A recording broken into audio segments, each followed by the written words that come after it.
மலையடிவாரத்திலிருந்த வியாபார நகரத்திலிருந்து தொலைதூர நாடுகளுடன் வணிகம் செய்தனர். குதிரை வண்டி மூலம் தங்கம், வெள்ளி, மேலும் இவற்றை பாதுகாக்கும் பல காவலர்களும் அவர்களுக்கான சாப்பாடும் தண்ணீரும் பல பீப்பாய்களில் எடுத்துக்கொண்டு மலை காடுகள் வழியாக நீண்ட ஆபத்தான பயணத்தை அவர்கள் மேற்கொள்ள வேண்டியதிருந்தது.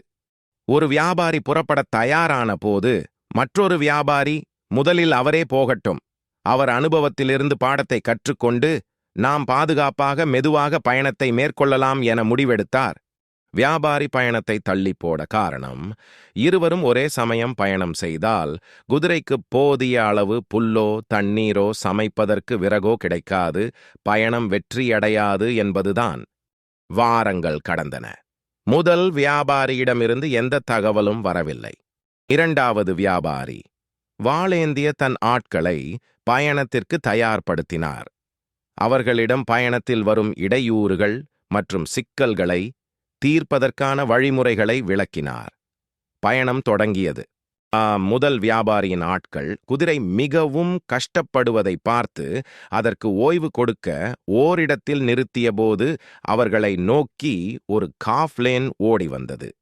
ஓடி வந்த காப்லின் சூழ்நிலையை புரிந்து கொண்டு குதிரை ஓட்டியிடம், இங்கு நல்லா மழை பெய்து ஏரி குளங்களெல்லாம் தண்ணீர் நிறைந்துள்ளது. நீங்கள் தேவையில்லாமல் தண்ணீர், விறகு மற்றும் உணவு பண்டங்களை சுமந்து செல்ல வேண்டாம். அவற்றை இங்கேயே இறக்கி வைத்துவிட்டு வண்டியின் பாரத்தை குறையுங்கள். பயணம் எளிதாகும். மேலும் கடைகளும் வழியில் உள்ளன. நீங்கள் அங்கே உணவருந்திக் கொள்ளலாம். உடனே அவர்கள் எல்லா பீப்பாய்களையும் இறக்கி வைத்துவிட்டு தங்கள் பயணத்தை தொடர்ந்தனர். ஓரிரு நாளில் அவர்கள் ஒரு ஏரியோ கடையோ எதுவும் இல்லாது திகைத்தனர். நாம் நல்லா ஏமாந்து விட்டோம் என வருந்தினார். உணவு இல்லாமலும் தண்ணீர் இல்லாமலும் மெலிந்து தங்கள் சக்தியை இழந்தனர். மயங்கி விழுந்தனர். 20க்கும் மேற்பட்ட காப்லின்கள் இவர்களை மறித்து விலைமதிப்பில்லா பொருட்களை இவர்களுடன் கடத்தி சென்றனர். இரண்டாவது வியாபாரியின் ஆட்களை பார்த்து ஓடி வந்த காஃப்லின் முதல் வியாபாரியின் குதிரை ஓட்டியிடம் சொன்னதை திரும்ப இவர்களிடமும் சொன்னது.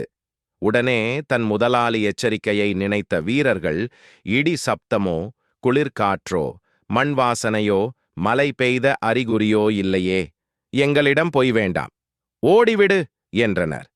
என்ன, புத்திசாலியாக இருக்கிறார்களே, இவர்களை ஏமாற்ற முடியாது என நினைத்து காட்டினுள் ஓடியது. சில மாதங்களில் இரண்டாவது வியாபாரியின் ஆட்கள் அனைத்து வேலைகளையும் வெற்றிகரமாக முடித்து தங்கள் ஊருக்கு திரும்பும்போது புத்திசாலித்தனமும் நம் முதலாளியின் அனுபவமும் நம்மை காப்பாற்றியது என நினைத்து தங்கள் வெற்றியை கொண்டாடினர்.